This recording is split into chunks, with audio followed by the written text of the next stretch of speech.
السماوات والأرض وما بينهما في 6 أيام ثم استوى على العرش الرحمن فاسأل به خبيرا. وإذا قيل لهم اسجدوا للرحمن قالوا وما الرحمن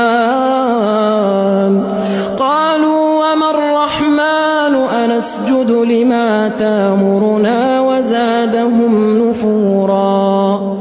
تبارك الذي جعل في السماء